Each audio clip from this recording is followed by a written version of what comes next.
Hey, everybody. I hope you all hear me. Let me see if it's working. I'm not hearing any audio. We've been having all sorts of trying to pull this thing together today, but it looks like the microphone is doing well. And what happened is some of the other things aren't chatting. So I'm going to rely on you to somebody tell us that you're hearing us and seeing us okay. It looks like some people are saying that at least we sound great. All right. I can't hear anything, but that's okay. And we're all good. Phyllis is there. Hi, Phyllis. Thank you very much for being there. We can't see you because your end isn't working tonight. And we are coming to you from, I don't know where we are. No, we're not in Jackson. We're, I guess, on a line from Jackson. We're north of Jackson. We're at about mile 102 on the Natchez Trace, wherever that is. And it's a beautiful place, but I don't know where we are. If it has a name, it must have a name. Well, but it's quite just parallel. Yeah, it's kind of like to Jackson. Someplace that's around Jackson. We had a wonderful spot for boondocking. Oh, we found on the Trace, but there was no internet, so we couldn't have done this. And then there were, well, let's just admit it, we were attacked by wildlife. Two things. One was the gnats. Gnats are just terrible out there on the Trace. There's a lot of rain, and so it was just crazy with gnats. And we're trying to do stand-ups and like this, but there are three campgrounds on the Natchez Trace. They're all rustic campgrounds, and we thought we had a great one. We were really excited about it, but they had absolutely zero internet, so we didn't stay there. But the other thing, and it's kind of my own fault, because we were at one of our stops. I had the camera running. I said, "Oh, let me show everybody this. For those of you who don't live in the South, you may not know what this is." And I showed a fire ant's nest, right? I said, "You don't want to step in that." Not an hour later down the road, as we pulled into that campground, and I got out of the RV right here, got out of that door, and my foot went right on a fire ant nest, and I had him crawling up my leg. Got you moving. Got me moving. No, what it got him moving too was his camera. Instead of swatting ants the way a normal person would, you got out your camera and started recording all these ants. I thought they all had to know the mortal danger that I was in doing this video. But anyway, I did get bit up pretty good, but I survived. I think you're going to live. I think I'm going to live. It's been a beautiful day here in the Trace, and we are going to take our time. We started at mile marker 0, which is in Natchez, Mississippi, and we're going to drive all the way up to mile marker 440, which is near Nashville. Now, we have done the Trace before, but we always did it coming down from Nashville. So we're familiar with the Trace, but that's really not the way the people using the Trace went. They almost all exclusively used the Trace to go from the south to the north, because that was the only way they could go. Explain how they got down there. Their barges, they would load up with what they needed to sell, and so they got their barges. This is going to be a lot of barking. There's a dog going by here, and Bo, and this dog, oh well. It doesn't matter. Yeah, tell the story. So they would load up the barges with what they needed to sell, and you went down the Mississippi to sell your goods, and then when you got to wherever you were going to unload your barge, to Natchez or to New Orleans, you would break up your barge and sell it for lumber, the wood, and then horse or foot walk back 444 miles.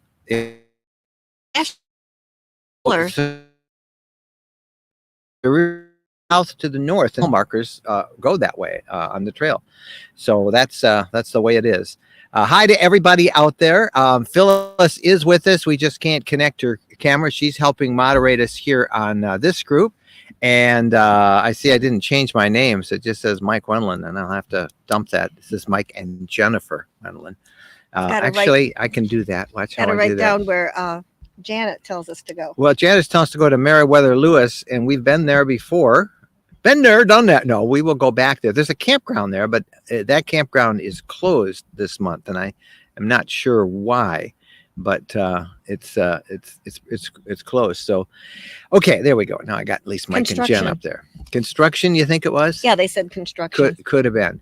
Hey, I have a special announcement for all of you who are members of our Facebook supporters group. That's a private group for those who choose to support Jen and me. And also over on YouTube for those of you who are members on our YouTube group.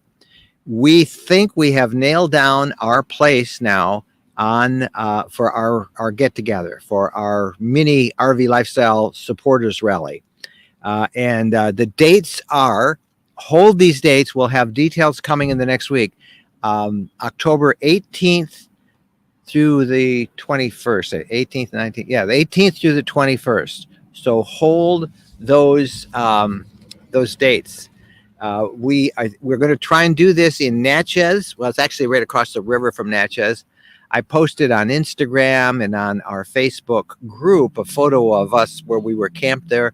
It's a great campground. So many things to do. It's the day after their big balloon fest, so some of you could come early for that. Early if you want to go to a balloon fest. I guess they'd land the balloons right at that campground. Yeah.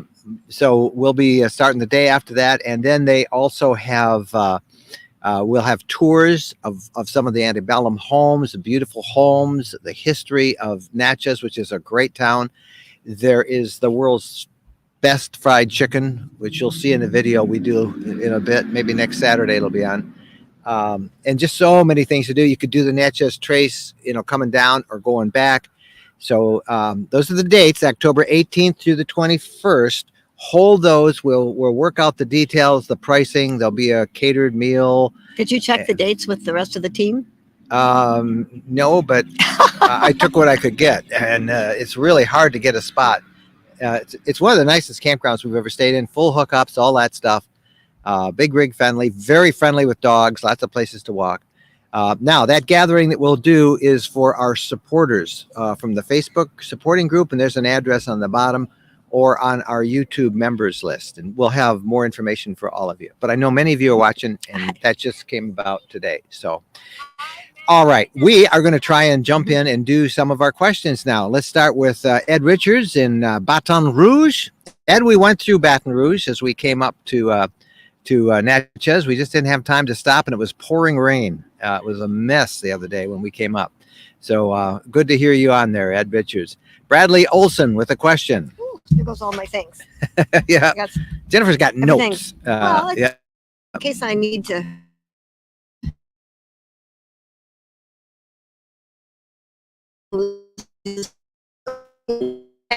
We need it. hope we're not losing internet connection Yeah, here. I hope It not, blacked too. out there.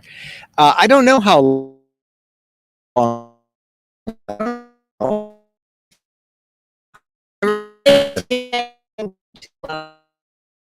Lose your travel van? We're losing some of our hope picture. not. I hope we don't lose it. I don't know. I don't know. I'm sure you could replace it. It's pretty standard. You just would bolt it on there. I've never had that issue, and right now it's not been a concern. If you can't, well, yeah, You can contact. It's not everybody- every macerator is different. Yeah, they all come with a whatever- hose. Whatever macerator you get, yeah, whatever you can. I'm sure brand buy you have, a thing. call, At least ask. I've never thought of that question. So Maybe he's got don't an know. older one. Steve Weinstock. Heard a rumor on one of the Facebook groups this week that LTV is going to be switching to ring solar panels. To rigid. Sorry. What are the advantages, disadvantages? Have you heard that? Well, yeah, I have not heard that. Maybe I don't know. They don't tell me. So rigid, is probably a little higher quality. They'll last longer. When it comes to guarantees, the rigid have a couple years longer guarantee than the flexible, which is on ours right now and that we've used. I think that they're a little bit more effective, but and they're a little higher quality, and they would cost a lot more money. But that maybe is why they're one of the reasons they're doing it too. But I think that's a great thing to do. I would probably choose rigid if it was available. It wasn't on this. So there you go. It's just a little higher quality, I think, and it should be good. Look at our friend, the Geeks on Tour Good in to Fort see Lauderdale. you. And they're in Fort Lauderdale. Hey guys, I follow you guys a bunch, and I see you've been still eating lobster. Although I haven't seen Jim catching lobster out there. He's a scuba diver. And our friends, the Geeks on Tour. If you go to any big RV rally, they're coming back again. You'll almost always find the Geeks on Tour doing a technology seminar for everybody. They're two of our friends, our special friends. Matthew Blau. My church in Findlay, Ohio, has signed up to do this camping at its church grounds. But Faithful Parking, it's called. Yes. But no one has ever stopped and camped there. Given the shortage of campgrounds, these churches seem to be a good option. Would you consider stopping at a church to try it out? Of course we would. Yeah, we would. You know, Matthew, your problem is you have a ton of competition from Boondockers Welcome, from Harvest Host, from Overnight RV Camping, probably a couple others that I'm not mentioning. So you got to get the word out about Faithful Parking. Now, I did my part. I did you on the podcast, and we've talked about it. We had a blog post, but you got to do some marketing to let everybody know, because it's a great idea to have. Because there's, I don't know how many churches you have signed up now, but folks watching, you can go to Faithful Parking. Just search that on the internet. It's a great opportunity to find a place to stay. For us, Findlay, Ohio, we don't have enough miles under our belt. Yeah, Findlay's 150 miles from so when we leave we're Michigan. Driving a little bit but longer. It's a great idea. You just got to get the word out, and maybe somebody here can share it on their Facebook friends. Let them know about Faithful Parking. Deborah. Okay, able to say hi finally. Love your videos. Curious how large a lithium battery system you have, because I know you boondock a lot. We have kind of a minimal lithium system. We have two 100 amp lithium batteries and 400 watts of solar and a 2,000 watt inverter. And while the guy part of me says I want more and bigger, we actually have gotten along really quite well with two 100 amp lithium batteries. I've considered. Now they have them in 200 amp hours, so I've thought of getting two 200 amps and get some more solar, get a bigger inverter. But frankly, we haven't needed it. When we boondock, we're always going from place to place. We do not sit in one place. Now, we just came from Natchez. We spent 2 nights in one park, 2 nights in another, and now we're on the road for another week or so, and we'll probably be spending 1 night in every place because we're out exploring. This doesn't sit in a campground. This is our transportation. So we drive to whatever we're going to go see and explore. Like today, this is our second campground in one day. Second campground in one.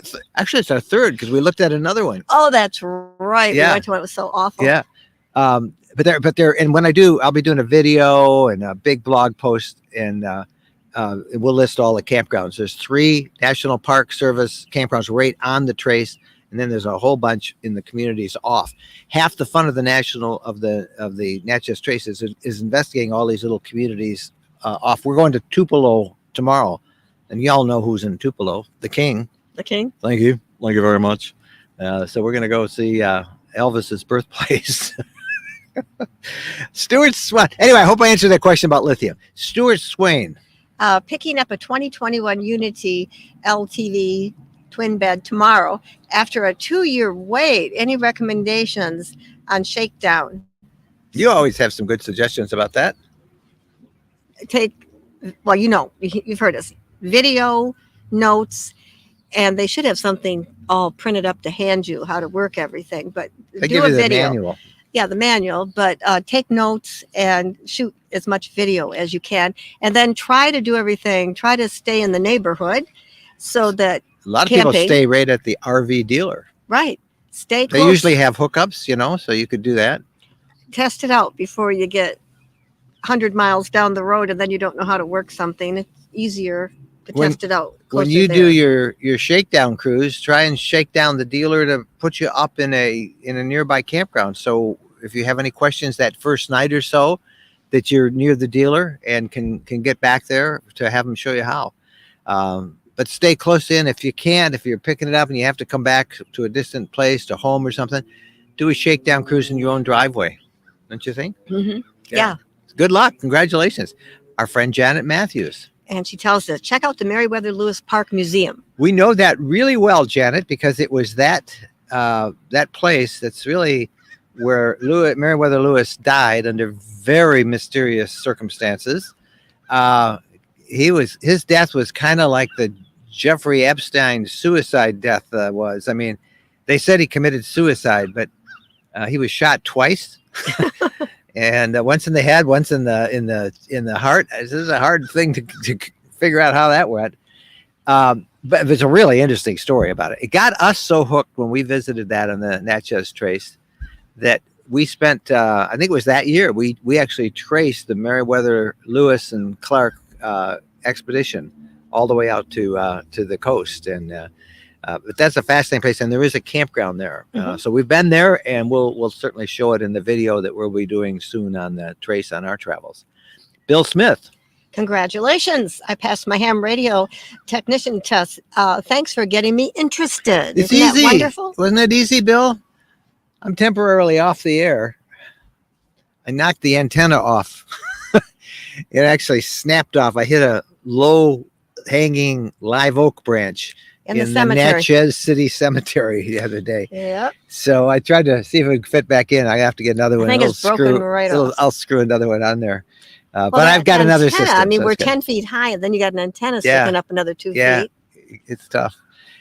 Terry Gillis. Have you made reservations for each night camping along the trace, or just winging it as you go? That's the way we do everything. We wing it. What's Because we've been to 3 places today. that? Yeah. Yeah, we're winging it. Well, the no, one place that we wanted to stay at, you couldn't make a reservation. You It's couldn't first make a come, reservation. first served. and it's free. And The it's free. National Campground or the National Park Service campgrounds on the Trace, the trip, they're free, and just no reservation. Just come in and use them. And the spot we did try today, there were a lot of open spots. It's just that I couldn't do the internet, and the gnats, maybe. and the gnats were really bad in the woods there. That had a lot of rain last week.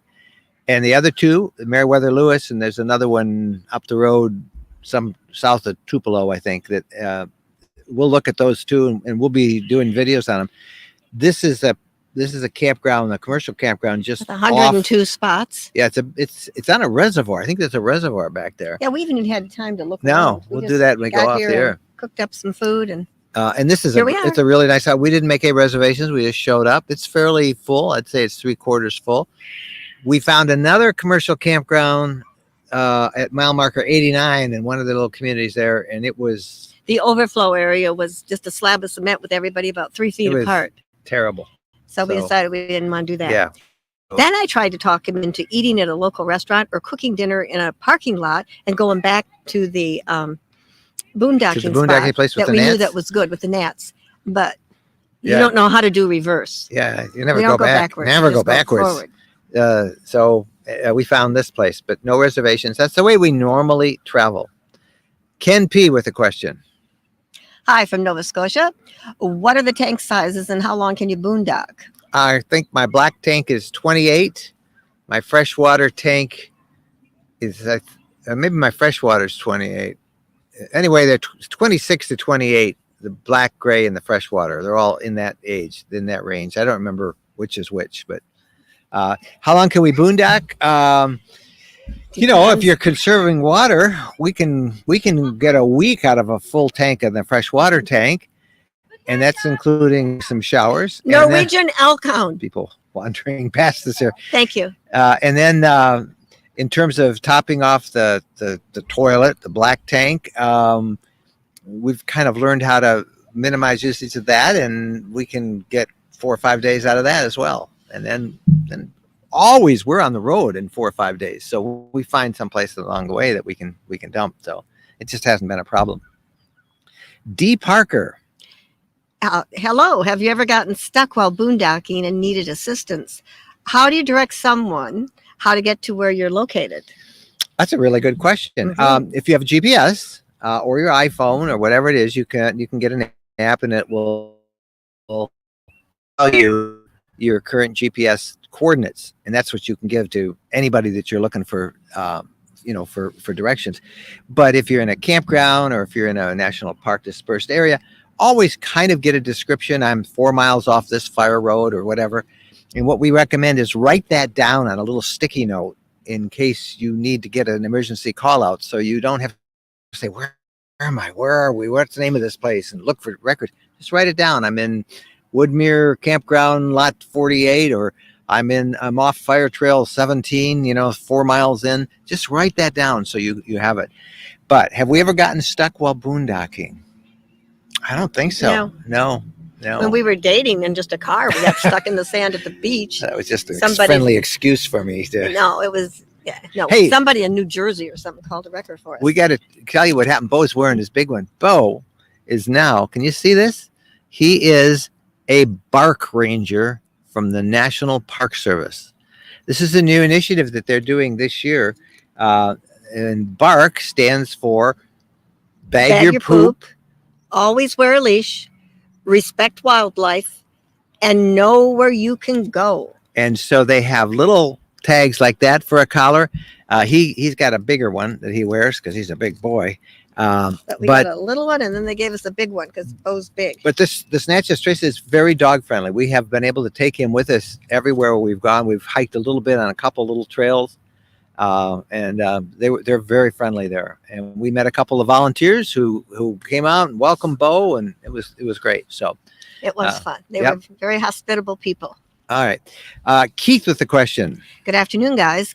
Can you still camp at casino parking lots in Vegas and other places? Not on the strip, I don't think, but I think in some of the outlying communities you can call and ask. There's a book that is sold on Amazon called Casino Camping.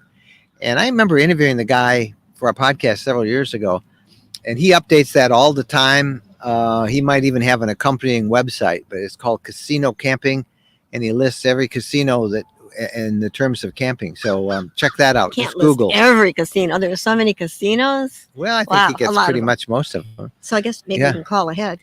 Bonnie Bergman. What state park do you like to camp in? Holland, Michigan. Well, there's only one, Bonnie, in Holland, Michigan. It's Holland State Park. Now, right up the road from the Holland State Park on Lake Michigan is Grand Haven State Park, and further south is South Haven State Park. But we love the Holland, Michigan State Park. In fact, we just did a video on it over the fall. It's one of our favorite campgrounds in we do Michigan. like it there. John Ford. My wife Peggy and I had planned to retire and travel in our Jayco Eagle fifth wheel, but love your Wonder. Can you compare and contrast the ease of traveling in your Wonder versus a fifth wheel? Well, I'll just say right off the bat, in your fifth wheel, you got a lot of room. you got room. You're not bumping into each other. How You've many got dogs do you stories. have? How How many big? dogs do you have? Yeah. Bo's about ready to pack his bag and leave. He's a big boy. He's Yeah, trying to figure out where to go. It's crowded with the two of us and a big dog like 74 Bo. pound dog. Here's Bo. Let me show you Bo. Hold on He's here. just chilling. There's Bo right there. He's just chilling out, He's hanging happy to out. be But his back is on to the us. grass. Security for Yeah, us. he is doing security. He did security last night at 2:30. 2:30 in the morning, and I don't know what was. He heard something. But anyway, it's crowded. I mean, that's all I can tell you. It's crowded. Now it's much easier to maneuver around in this. It drives much like a SUV. It drives the best driving RV we've ever had, but it does not have a lot of room. And in terms of a fifth wheel, it's so much easier. You just pull into a campsite. You don't have to disconnect it. Now, on the other hand, with the fifth wheel, you have a vehicle that you can go off exploring and leave your unit back at the campsite. That is a big convenience. And with the Wonder can only pull how many pounds? I 2,000? think a couple thousand, at least the one we have with the big garage. I can't pull a car with that. And people are always asking, would you like to tow? Would you like to tow? I think on this trip we would have liked to have a towed because we were navigating Narrow some streets. really narrow streets in Natchez. Parking was Not pretty- bad. not We didn't- bad. Yeah. Yeah. The city is really nice because it's all along the Mississippi, and they've kept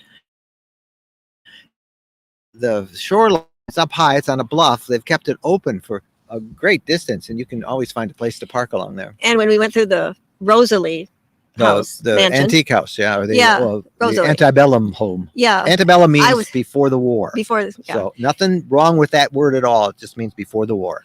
I thought, boy, we're gonna have trouble parking there, and we pulled right in. We just lucked out, I guess. Yeah. because it was We had great parking. We have no problems parking with it. because it was So- Saturday, and Back to John's question. Fifth wheel, more room inside, more we got storage. a car.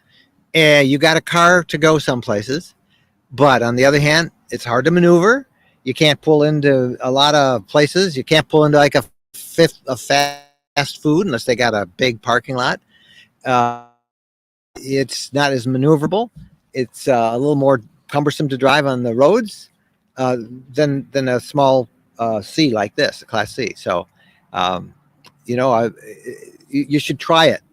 Rent one someplace. Rent a Class C and spend a weekend camping in it, and see if you can do that.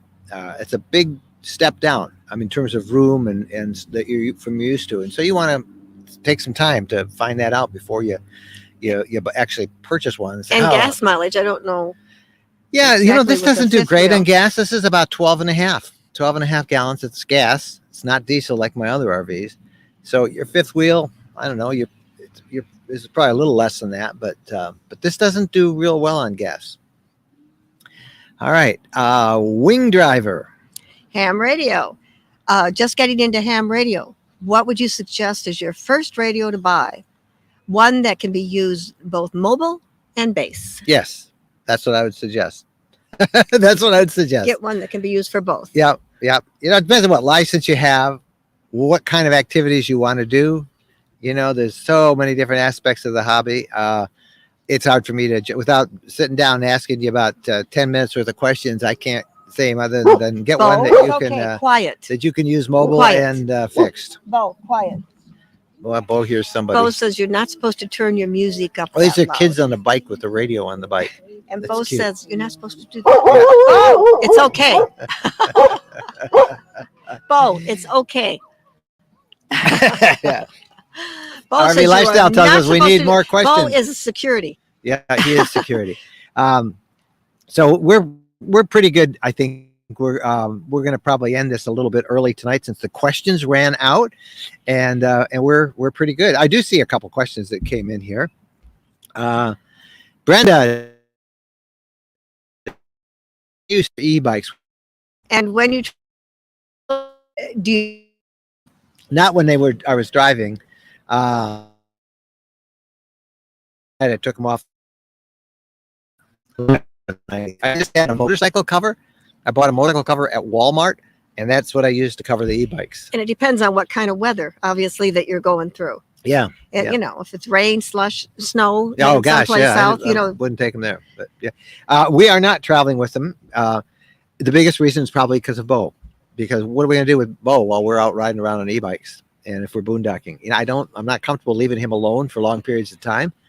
So it's a big hood. We paint the reality of traveling with the dog every week on this program, and a lot of people, they don't listen to when I'm saying that, and then they get out there and they find all these restrictions. You got to realize there's a cost to traveling with the dog, and if you're very active and you want to do things like biking and hiking and stuff, a dog will cramp your style. I'm thinking today when we were talking to the people that gave us the Bark Ranger tab, that what they're trying to discourage people from doing at the national parks is leaving your animal in the vehicle. So I wouldn't be surprised where this is heading. Yeah, we've also talked about that. Let's acknowledge, by the way, Chris Allen. Thank you for that $9.99 super chat over from our YouTube And group. he just bought And you bought a Class C last Thursday. Explorer 30. Majestic. Congratulations, You're gonna love it. Chris. You're going to love it. Thank you for the super chat. This is something I think you're going to see a whole lot. Many states over the past few years have enacted laws that prohibit you leaving an animal unattended in a vehicle, even if you got air conditioning on it. We were told, particularly in Arizona, they're going to break in and they are going to ticket you and they're going to break your window to get your dog out of there. The National Park Service, these volunteers, and this whole new Bark Ranger initiative that they're doing is also to get people to realize, do not leave your dogs unattended in your RVs. Don't do it. I think it's safe to say 99% of the people are responsible, but there's that 1%, that their pet probably died and everybody looked in the window and saw it bellied up, Now we have a pet monitor in our unit, the Nimble pet monitor. It sends me a notice of how hot it is inside the RV. Doesn't make any difference in these states and these jurisdictions that are making it illegal to leave a dog unattended in a vehicle. So, argue how unfair that is as much as you want, but that's a reality that you should know. And then we had the sometimes. reality that one place we were at, we told the person at the door, showed him yeah. our monitor and said that our pet was okay. And the pet was. He was in. The air conditioner was on. The generator was running. and he told me, because I left before Mike because I wanted to make sure that Bo was okay. And he's told me that somebody was ready to rescue Bo. They're ready to smash my window. And just luck of the draw that he was able to catch them and tell them the pet's okay. We have a sign on the window. Yeah, we had a sign on the window. It's air conditioned. No, it's pet monitor. Dog is fine, but they were going to break in anyway. That was in Georgia. I think. Yeah, at the Infantry Museum, wasn't it? Right. Yeah. Yes. So just be aware of all that. And how about a cat? Well, if they see it. Yeah. I mean, I don't know. I don't know. They don't want you leaving animals unattended. If they saw a bird, they might smash your window. Yeah. So a pet snake, I don't know whether they're going to do that. That's good. Keith. Is Jen going to do any new recipes? At least you're not talking about burgers that I cooked tonight. Oh. Okay, he had to cook 2 burgers, and I like mine. I don't want any pink in my burgers. And yours was done perfect, and mine was half raw. Yeah. How did that happen? I don't know. Yep. But it's just luck of the draw. Yep. That was. I don't know. We haven't been home long enough for me to do anything. Yeah, we ate out a lot in Natchez, and we went to one place that's known for the world's best fried chicken. It's out in the middle of nowhere, and it was good chicken. It probably was the world's best fried chicken. It's little restaurant's kind of a character place, and you'll get a kick out of it when you see the video. And I was really surprised how good it was. Yeah, the chicken was good, and I'm so glad I didn't eat 2 pieces because I wanted to. D. Parker. Maybe you could pull a tiny cargo trailer and bring a folding golf cart to bring Bo with you exploring. I think, do you think you want one of those? No. No? You can get me a Harley, but no, it's just. A lot of people do that, but Bo is still young and he wants to run. Plus, Bo, like all of us, needs the exercise. Yeah. And I'm against pulling anything with this, so. Kelly Covey. Yeah, we could get a longer one if we're going to start pulling. Yeah, things. I might as well get a Class A if I want to. When are you going to visit Washington State? When is COVID going to be all completely gone? Yeah, and life back to normal. I don't know. I mean, life in Florida, every place we've been, it's been normal. Yeah, Mississippi. Downtown. We've been all in the Gulf states. Louisiana. It's been pretty much normal. Alabama. We haven't been to Washington State for a couple of years, 3 years, but so I'd love to get back out there. I don't know if this is the year or not. I don't know. It's still weird. Life is still in a lot crazy. of those states, and I don't know how Washington's doing. I don't know how. We're not hearing anybody's doing. We're going back to Michigan, which is like holy cow, ground zero crazy. But maybe we'll get another story out of that. Roseanne Corbin. What is the name of that bedding you mentioned in the tour of your RV, and why do you like it so much? Well, we did 4. We bedding. did 3 different beddings. We like them all. And right now we brought the Beddies with us. Beddys. And it's extremely comfortable. What I don't like, there's only one thing I don't like about the Beddies, and that's that you don't wash a sheet. You have to wash like a big sleeping bag. You got to wash the bottom part, and then there's a top part. It's about time, isn't it? We've been in it camping in a week, so. You can handle a month. So anyway, you have to wash everything. Doesn't bother me. But the other one is the RV super bag. That's what we've had for 9 years. That's what we've had for 9 years. And that one, you Velcros the sheets in. And so you just rip out the sheets and wash them and then put them back in.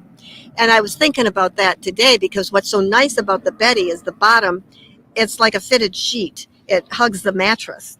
And so if you had a bed that you had to lift up, everything's not going to come undone or fall all over the place. I love how snugly it fits, and it's there. My only complaint is having to wash everything, which seems like a lot of work to me. And, I like to let things air dry, and how are you going to do that when you're traveling? So Roseanne, you may have seen the initial video we did Maybe years the RV ago. Super Bag, one of the first ones we did 9 years ago. Yeah, we did a video on the RV Super Bag 9 years ago, but we just recently did it on, looks at 4 different high-end solutions. We tried all of them. 3 of them. I'm sorry, 3 high-end solutions. Your recommendation was a $29 sleeping bag. Yeah, no, you can sleep in a $29 sleeping bag. But right now we're with the Beddies in there, and I have to say that's the most comfortable bedding situation. And he got the sheet with the minky, the fuzzy. Yeah, it's pretty cozy. I like it. it's fuzzy. I like it. It's a good luck. So Look up our super most bag. recent review. It's on there. I think it's just search high-end bedding and you'll find it. Viper. Have you ever been to Lake Havasu? Sure, the London Bridge in the desert, Arizona. Beautiful. Yeah. Not my favorite place. I mean, I like Lake Havasu. It's just, I don't know. It is so different than what you expect in Arizona suddenly to see a big lake, but it's nice. I like Quartzsite. We like the desert. We like all of Arizona. Lake Havasu is just, it's not, I've been there, kind of done that. And maybe if we spent more time there, we'd like it more. I don't know. It's interesting. It's well worth seeing. And it's a big community. It's surprisingly big. So that's it. Dean Simpson. Okay. Watch your master video. Do you add to the black tank, the toilet, with the pails of water, or do you fill the port? No. How do you do this? Garden hose? No, Service center? Just put water in it. Keep flushing it and with water. Just flush your toilet. Flush it until it fills up. I don't use a garden hose, and I don't use pails of water. I suppose you could, but no. We just flush it, and we don't empty it until it's about 3/4 full. And you really you get most of the crud and the problems with it when you empty it. When it's a quarter full or just a little full. So fill it up. The more water in there, the cleaner you'll get that tank. Yeah, so, probably the gravity or. Well, no, on all of them, I know, all of all them, of them. Whichever one. So yeah, no, just flush it to get the water in. Just flush it. But you need a lot of water to help you do. clear it out. Yep. On the macerator video, there's a very affordable product out there called the sewer solution. Have one for my. Don't have any fill, but yeah, I've heard of that before. Somebody mentioned it on our YouTube video in one of the comments. Sewer solution. So those of you with gravity systems, if you're happy with it, great. If you want to try something different, check that out. Look up sewer solution. Thanks, Bobby. Ignore this. Okay, first ham mobile rig for novice newbie. I can't answer that. What are you going to do as a novice? As a newbie. There's no novice class anymore. Are you going to just do repeaters? Are you going to do digital? Are you going to do seven? Well, I would suggest that you spend a lot of time talking to as many hams as possible and find out what areas you want to specialize in. Distance contacts, public service. They're all good, Yeah. Do you want to try to reach every country in the world, or do you want to be ready in case there's a national disaster? There's so many different angles you can go by. Do you need different radios for all these different things? You want a radio that is capable of doing the modes that you are most interested in doing. And if you're going to get a license, as you study, you'll learn about those modes, and you'll be able to figure it out yourself. Don't buy a radio until you get a license. Yep. So that you've done the proper studying. Yeah. That's my advice. Okay. Everybody wants to know always about our shirts. This is one of our 2021 designs, the Boondocker. I'm wearing this on the Natchez Trace this week, although we're not going to be boondocking. We tried to boondock. Not with the Nats tonight. But you can check out all of our new merchandise. We got lots of new designs, and they're all up there at rvlifestyle.com/go shopping. So we are going to end this a little bit earlier. Remember, if you have some questions that you want to carry on that we can answer in our RV podcast that comes out every Wednesday, there's a phone number on your screen right there. Just use that phone number and leave us a message, and we can play your question, and we'll try and answer it on the podcast.